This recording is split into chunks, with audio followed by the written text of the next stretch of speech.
मैं सिमरू माता शारदा, बैठे जिह्वा आए, कार्तिक मास की कथा सुनाए ईशा हर्षाए।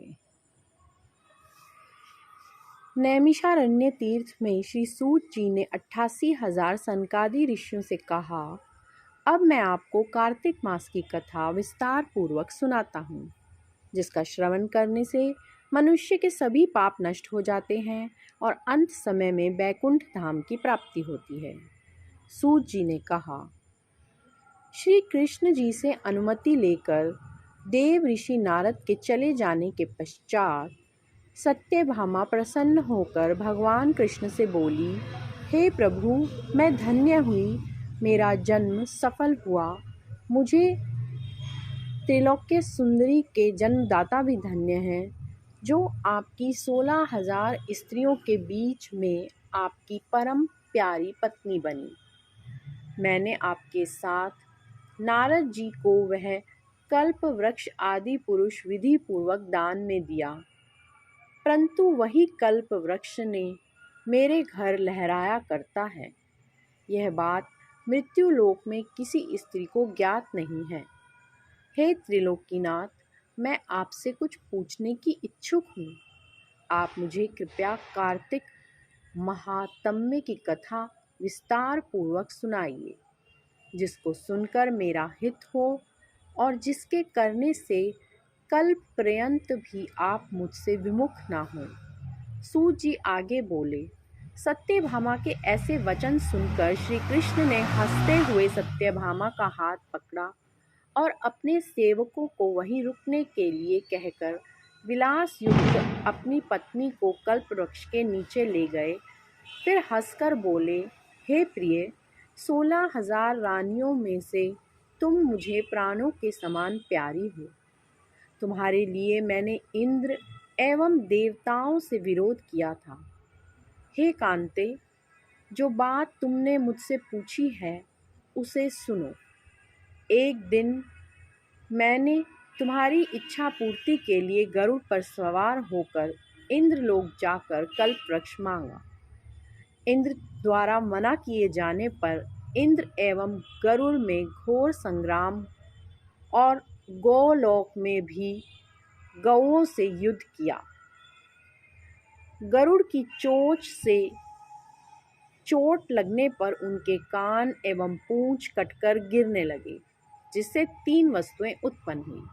कान से तंबाकू, पूंछ से गोभी और रक्त से मेहंदी बनी। इन तीनों का प्रयोग करने वाले को मोक्ष नहीं मिलता। तब गौओं ने भी क्रोधित होकर गरुड़ पर वार किया, जिससे उनके 3 पंख टूटकर गिर गए। इनके पहले पंख से नीलकंठ, दूसरे से मोर और तीसरे से चकवा चकवी उत्पन्न हुए। हे प्रिय, इन तीनों का दर्शन करने मात्र से ही शुभ फल प्राप्त हो जाता है। यह सुनकर सत्यभामा ने कहा, हे प्रभु, कृपया मुझे मेरे पूर्व जन्मों के विषय में बताइए कि मैंने पूर्व जन्म में कौन कौन से दान, व्रत व जप नहीं किए हैं। मेरा स्वभाव कैसा था, मेरे जन्मदाता कौन थे और मुझे मृत्युलोक में जन्म क्यों लेना पड़ा। मैंने ऐसा कौन सा पुण्य कर्म किया था जिससे मैं आपकी अर्धांगिनी हूँ। श्री कृष्ण ने कहा, हे प्रिय, अब मैं तुम्हारे द्वारा पूर्व जन्म में किए गए पुण्य कर्मों को विस्तार पूर्वक कहता हूँ, उसे सुनो।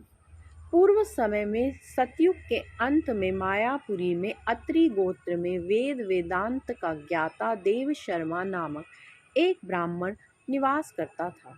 वह प्रतिदिन अतिथियों का सेवा, हवन और सूर्य भगवान का पूजन किया करता था। वह सूर्य के समान तेजस्वी था। वृद्धावस्था में उसे गुणवती नामक कन्या की प्राप्ति हुई। उस पुत्रहीन ब्राह्मण ने अपनी कन्या का विवाह अपने ही चंद्र नामक शिष्य के साथ कर दिया। वह चंद्र को अपने पुत्र के समान मानता था और चंद्र भी उसे अपने पिता की भांति सम्मान देता था। एक दिन वे दोनों कुशा व समिधा लेने के लिए जंगल में गए। जब वे हिमालय की तलहटी में भ्रमण कर रहे थे, तब उन्हें एक राक्षस आता हुआ दिखाई दिया। उस राक्षस को देखकर भय के कारण उनके अंग शिथिल हो गए और वे वहां से भागने में भी असमर्थ हो गए। तब उस काल के समान राक्षस ने उन दोनों को मार डाला।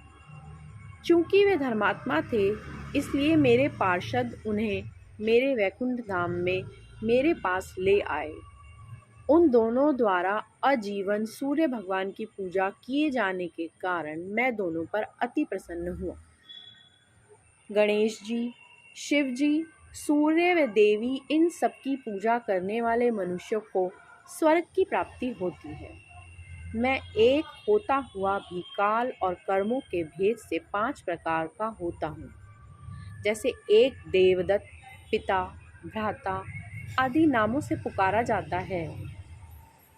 जब वे दोनों विमान पर आरूढ़ होकर सूर्य के समान तेजस्वी, रूपवान, चंदन की माला धारण किए हुए मेरे भवन में आए, तो वे दिव्य भोगों को भोगने लगे।